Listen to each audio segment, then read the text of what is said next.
All right, today we're diving into a fascinating reassessment of global energy resources, and it suggests the map we've all been using, well, it's missing a huge piece of the puzzle. For more than a decade, our whole understanding of the world's shale gas and oil potential has been shaped by one single benchmark study. But what if that foundational map had a massive blind spot, an entire category of resources it was actually designed to ignore? So that's the big question we're digging into today. To really get our bearings, we have to start with the official map. So back in 2013, the U.S. Energy Information Administration, that's the EIA, the U.S. government's main energy data agency, they published this landmark assessment. It estimated there were 6,634 trillion cubic feet, or TCF, of technically recoverable shale gas outside the United States. This became the definitive number, the baseline everyone worked from. But here's the crucial catch. The study had a huge boundary condition built right in. See, its analysis was designed to stop right at the coastline. It explicitly excluded any offshore parts of these shale formations. It was, by design, an onshore baseline. Which means, the numbers we all quote, they were intentionally incomplete from the very beginning. So that leads to a really obvious question, right? If the official map stopped at the coast, what happens if we just look a little further out? As it turns out, the clues for a much, much bigger picture were there the whole time.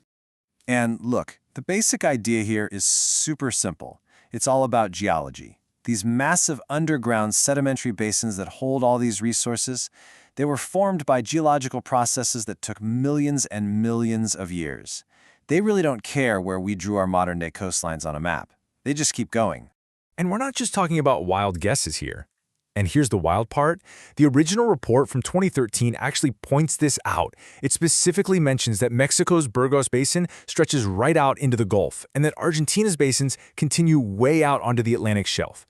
The evidence was literally buried in the footnotes of the very study that decided to exclude them. Okay, so we know the potential is probably out there, but how do you go from a geological hunch to a real credible number? You can't just draw bigger circles on a map, right? You need a disciplined way to do it. And this is where this new reassessment gets really clever. It lays out a new method called geology-constrained screening. Now, the key here is that it doesn't just invent new rules. What it does is it takes the exact same playbook from the original EIA study, things like rock quality and maturity, and it just applies those rules to the offshore extensions. So it's extending the discipline, not just the map. So this method is basically a 5-part test. First, does the geology actually continue offshore? That's step 1. 2, does the quality of the shale hold up as you move offshore? 3, is the structure simple enough to work with, or is it just a jumbled mess? 4, is the rock cooked just right to generate oil or gas? And finally, number 5, how much success have they already had onshore that helps de-risk the offshore part? Okay, so this is how they actually crunch the numbers. Each basin gets graded put into a continuation class. So you take a Class A basin, like Mexico's Burgos, which has a super high probability of continuing offshore with great quality. You then take its known onshore resources and you multiply that by a certain percentage, say 18 to 25%, and that gives you a solid estimate for what's offshore. It's a really structured, transparent way to build out this new map. All right, so after all that methodical screening and classifying, what's the bottom line? It's time for the big reveal. Let's get to the numbers this new search actually uncovered. This is the moment we've been building up to. What is the actual scale of the resource that was just left off the map for all those years? Well, the central estimate points to an additional 500 to 550 trillion cubic feet of technically recoverable shale gas. Now, to put that into perspective for you, that's almost a 10% increase on top of the original 6,634 TCF figure we started with. That is a huge, previously uncounted volume of gas. And it's not just gas. The study also estimates there's an additional 30 to 35 billion barrels of shale oil out there, BBLs as they say in the industry. I mean, these are just enormous numbers, and they represent a major rethink of the global unconventional resource base. Now, of course, these are estimates, right? So there's always a range. The most buttoned-up, defensible core estimate is over here on the left, and it's based only on the strongest geological evidence. Then on the right, you've got the more optimistic upside case, which includes basins where the evidence is a little weaker but still plausible. Those central numbers we just saw, they fall right in that sweet spot between these two scenarios. Okay, so these are massive numbers. But the real question is, why should we care about this right now?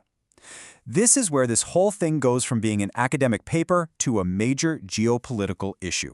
I mean, just look at this chart. It tells a pretty dramatic story. According to the European Commission's own data, the EU's dependence on Russian gas has absolutely cratered since 2022. We're talking about a drop from 45% of all imports in 2021 down to a forecast of just 13% in early 2025. This pivot was a geopolitical necessity, for sure, but it has totally rewired the world's energy flows. And in this new environment, you hear the language of energy sovereignty making a big comeback.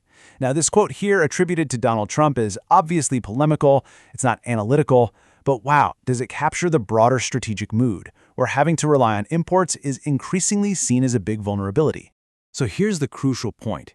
These newly estimated offshore resources matter because they expand the long-term options for nations that are trying to get more energy security. It's not about drilling tomorrow. It's about understanding the full range of possibilities you have at home in a very unstable world. It's about having what the paper calls resource optionality. It's about having choices. And that really leaves us with one final big question. The world might never develop a lot of this offshore shale. But in an era of intense geopolitical stress, what's the strategic value of simply having a complete map?